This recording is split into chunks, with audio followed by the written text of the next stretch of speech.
Mars media நேயர்களுக்கும் அன்பர்களுக்கும் இந்த நாள் இனிய நாளாக அமைய எல்லாம் வல்ல இறைவனை பிரார்த்திக்கின்றோம். இந்த சேனல் உங்களுக்கு பிடிச்சிருந்தா மறக்காம சப்ஸ்கிரைப் பண்ணுங்க, ஷேர் பண்ணுங்க, லைக் பண்ணுங்க, கமெண்ட் பண்ணுங்க. எனதுமே தனுசு ராசி அன்பர்களே, இந்த அருமையான பதிவில் நம்ம என்ன பார்க்க போறோம் அப்படின்னா, நிகழும் மங்களகரமான குரோதி வருடம் மார்கழி மாத ராசி பலன். இந்த மார்கழி மாதம் உங்களுக்கு எப்படிப்பட்ட மாதம்? நன்மை தரும் கிரகங்கள் என்னென்ன? ஓரளவுக்கு கவனமாக இருக்க வேண்டிய கிரகங்கள் எப்படி நம்ம சமாளிக்கிறது? பரிகாரமா என்ன பண்ணினா ரொம்ப விசேஷம் அப்படிங்கிறத பத்தில நம்ம இப்ப தெளிவா பார்க்க போறோம். ஃபர்ஸ்ட் ஆஃப் ஆல், உங்களோட ராசிநாதரும் சுகாதிபதியுமான குரு பகவான் வக்ரகதியில் இருக்கார். பகைரோன ரோகஸ்தானத்துல. ஆறாம் இடம் சுமாரான இடம் அப்படின்னாலும் வக்ரகதியில் இருக்கிறது பரவாயில்ல.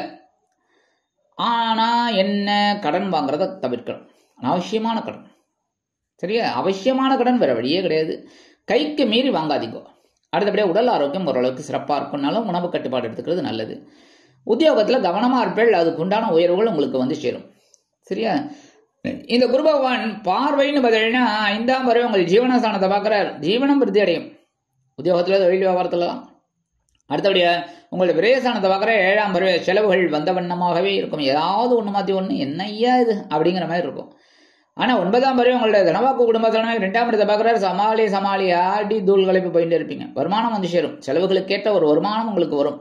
அது எப்படி என்ன ஏதுன்னு கேட்காதீங்க, நீங்கள் தான் டிசைட் பண்ணணும், கரெக்டா? அந்த மாதிரி நிறைய வருமானம் வரத்துக்கு வாய்ப்பு இருக்குது. உழைத்தல்னா உங்களோட உழைப்பு வீண் போகாது. அடுத்தபடியா 5, 12 கூடியதிபதி செவ்வாய் பகவான் அஷ்டமராசியில் இருக்கார். ஆஹா, அஷ்டமத்தில் இருந்தாலே அதுவும் செவ்வாய் நெருப்பு கிரகம். அவர் வந்து 8ஆம் இடத்துல இருக்குது. குழந்தைகளின் மூலம் சில குழப்பங்கள் இருக்கலாம். சிலருக்கு திடீர்னு எதிர்பாராத செலவுகள் வந்து சேரலாம். இருந்தாலும் அந்த செவ்வாய் பகவான் நீச்சமடைந்து வக்ரகதியில் இருக்கார். ஓரளவுக்கு பலம் இல்லாமல் இருக்கார். ஸோ ஓரளவுக்கு பரவாயில்லை. உடல் ஆரோக்கியம் ஓரளவுக்கு சிறப்பாக இருக்கும். சில பேருக்கு ஆன்மீக பயணங்களின் மூலமாக செலவுகள் இருந்தாலும் மனதில் இருந்து வந்த வேதனைகள் கண்டிப்பாக குறையும். குலதெய்வ பிரார்த்தனைகளை நிகழ்த்துவீர்கள். சீருடை பணியாளர்களாகிய காவல், ராணுவம், தீயணைப்புத்துறை, மருத்துவத்துறையில் வேலை பார்க்கும் நண்பர்களுக்கு எதிர்பார்க்கும் இடமாற்றம், பதவி மாற்றம், பதவி உயர்வு, சம்பள உயர்வு சற்று காலதாமதமைக்கு பிறகு அருமையாக நிறைவேறும். 7, 10 கூடிய அதிபதி புத பகவான் நிறைய ராசியில் இருக்கார். செலவுகள் ஏன்னா 12ஆம் இடம்ங்கிறது அயனசயன போகஸ்தானம். சில பேருக்கு தூக்கம் குறையும். தூக்க மாத்திரை போட்டு தூங்குகள். ஆனால் டாக்டர் சீட்டு இல்லாமல் பண்ணக்கூடாது, சரியா? அடுத்தபடியாக சில பேருக்கு இடமாற்றம் இனிமையாக அமையும். உத்தியோகத்தில், தொழில் வியாபாரத்துலலாம் இடமாற்றம் தேடி இருந்தீங்கன்னா கண்டிப்பாக இடமாற்றம் நல்லபடியாக அமையும். அதேமாரி வாழ்க்கை துணையை அழைச்சிக்கிட்டு அப்படியே ஒரு ஜாலியாக ஒரு டூர் போயிட்டு வருவீங்க. உத்தியோகம் நிமித்தமாக சில பேருக்கு வரும். இந்த மார்க்கெட்டிங்கில் இருக்கிற ஆளுக்கெல்லாம் கொஞ்சம் நிறைய டூர் வந்துட்டே இருக்கும். ஆனால் அதுக்குண்டான வருமானமும் வரும், அதுக்குண்டான செலவும் இருக்குது, சரியா? 1/1/2025 முதல் இந்த புதபகவான் எங்க பிரதான பார்த்தீங்கன்னா ஜென்மராசிக்கு வந்துடுவார். ஜென்மராசியில் ஏற்கனவே சூரிய பகவான் இருக்கார். அந்த சூரிய பகவானோட இணைந்து புதகாதித்ய யோகத்தை கொடுக்க போகிறார். கல்வி பயில மாணவ மாணவிகள் இந்த குழந்தைகளும் ரொம்ப நல்லா படிக்கக்கூடிய ஒரு வாய்ப்புகள் அவங்களை தேடி வரும். நல்ல, அதுவும் அந்த விளையாட்டுத்துறையில் இருக்கிறவாள்லாம் சாதனை புரிவா. ஏன்னா ஜென்மராசியில் புதன்கிறது சந்தோஷம், அறிவுத்திறன் விருத்தியாகும். எழுத்து மற்றும் அச்சுத்துறையில் இருக்கும் நண்பர்களுக்கு புதிய வாய்ப்புகள் மிளிரும். அடுத்தபடியாக நீங்கள் தொட்டதெல்லாம் உங்களுக்கு பொன்னாகும். அவ்வளவு அற்புதமான ஒரு வருமானம் உங்களுக்கு கண்டிப்பாக வந்து சேரும். மனதில் இருந்து வந்த கவலைகள் சற்று குறையும்.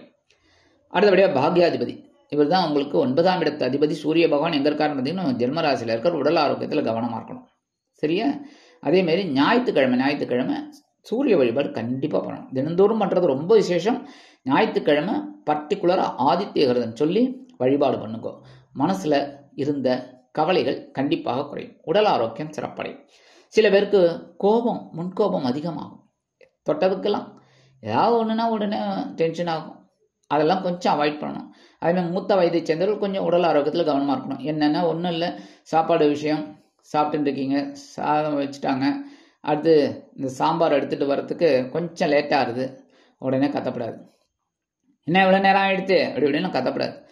கொண்டு வரட்டும் அப்படின்னு பொறுமையாக இருங்க, சரியா? இதெல்லாம் தான் அனாவசியமான கோபங்கள் உங்களுக்கு வரலாம். அதெல்லாம் அவாய்ட் பண்ணணும், புரியுதா? அதேமாதிரி சில பேருக்கு பார்த்தீங்கன்னா இந்த வீடு, மனை, வாகனம் இதெல்லாம் வாங்கக்கூடிய ஒரு யோகம் இருக்குன்னாலும் சில நேரங்களில் தடை தாமதங்கள் உருவாகலாம்.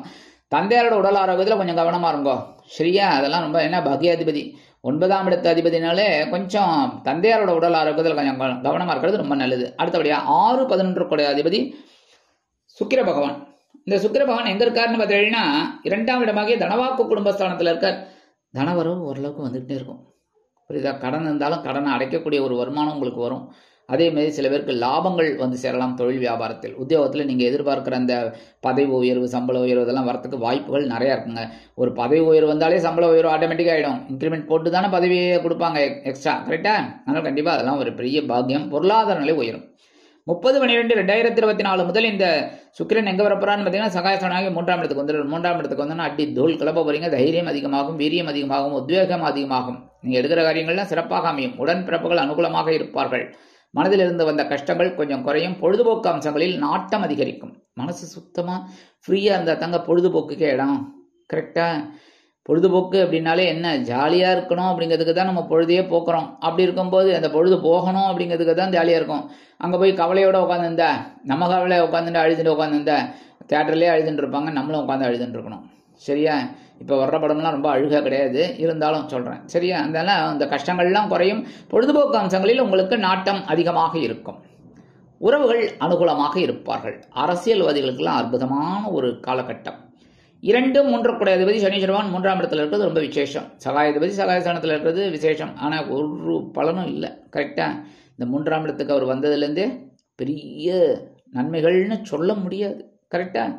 ஏன் அப்படின்னா ஆக்சுவலாக பார்த்தீங்கன்னா 3ஆம் இடம் மறைவு ஸ்தானம்.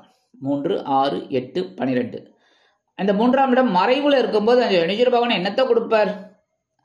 ஆனால் நம்ம தைரியமாக ஒவ்வொரு வேலைகளையும் செஞ்சால் கண்டிப்பாக முன்னேற்றம். சரியா? அந்த பாடத்தை நம்ம எடுத்துக்கிட்டு அப்படியே போயிட்டுருக்கணும். அப்போ தான் வந்து முன்னேற்றம் உங்களை தேடி வரும். உடன்பிறப்புகளின் மூலம் சில குழப்பங்கள் இருந்தாலும் ஓரளவுக்கு தெளிவு கிடைக்கும். அடுத்தபடியாக ராகு பகவான் சுகஸ்தானமாக 4ஆம் இடத்துல இருக்கார். கொஞ்சம் வெளியூரில் எதுனா வெளிநாட்டு பயணங்கள்லாம் உங்களுக்கு ஏற்படும். அதெல்லாம் கவனமாக இருக்கணும். வண்டியிலலாம் போகிறீங்கன்னா கவனமாக போயிட்டு வர்றது நல்லது. அதேமாரி இப்போ ஒரு டூர் போகிறோம், ஊருக்கு போகிறோம் அப்படின்னா இந்த டிக்கெட் எடுத்துக்கிறது, அது எல்லாம் இந்த மாத்திரைகள் எடுத்துக்கிறது இதெல்லாம் பண்ணிக்கணும். அதேபடி இந்த வெளியூரில் என்ன வெளிநாடு போய் படிக்கணும், உத்தியோகம் பார்க்கணும்னு நினைக்கிற குழந்தைகளுக்கெல்லாம் அற்புதமான ஒரு காலகட்டம். இடமாற்றம் இனிமையாக அமையும். அதுமாதிரி தொழில் வியாபாரம் அற்புதமாக இருக்கும்.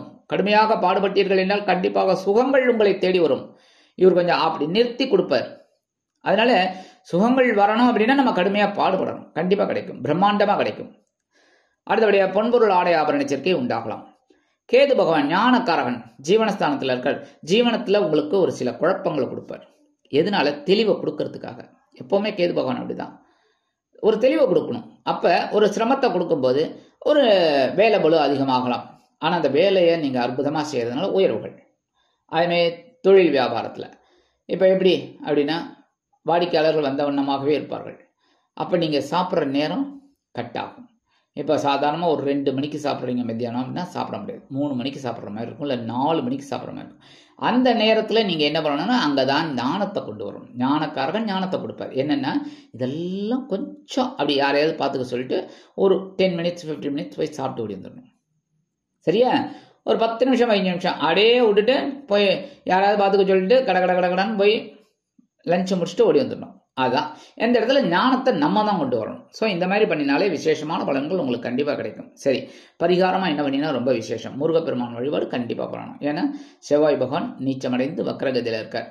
ஸோ கவனமாக இருந்தால் ரொம்ப நல்லது. உடல் ஆரோக்கியம் சிறப்படையும். மனதில் இருந்து வந்த கவலைகள் சற்று குறையும்.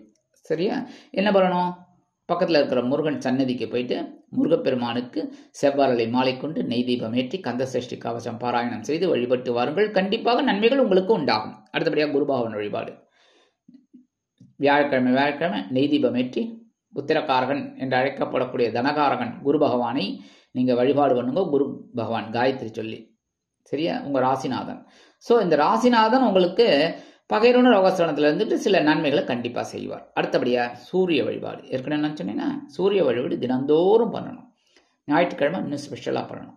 சரியா? இந்த மாதிரி நீங்கள் பண்ண இந்த சிறு பரிகாரங்களின் மூலம் மார்கழி மாதம் உங்களுக்கு அற்புதமான மாற்றம் தரும், முன்னேற்றத்தை அள்ளித்தரும் மாதமாக அமையும் என்று கூறி விடைபெறுகிறேன். நன்றி, வணக்கம். மீண்டும் ஒரு அருமையான பதிவில் நான் உங்களை மனமகிழ்ச்சியோடு சந்திக்கிறேன். வாழ்த்துக்கள். வாழ்க வளமுடன். இந்த சேனல் உங்களுக்கு பிடிச்சிருந்தா மறக்காம சப்ஸ்கிரைப் பண்ணுங்க, லைக் பண்ணுங்க, ஷேர் பண்ணுங்க.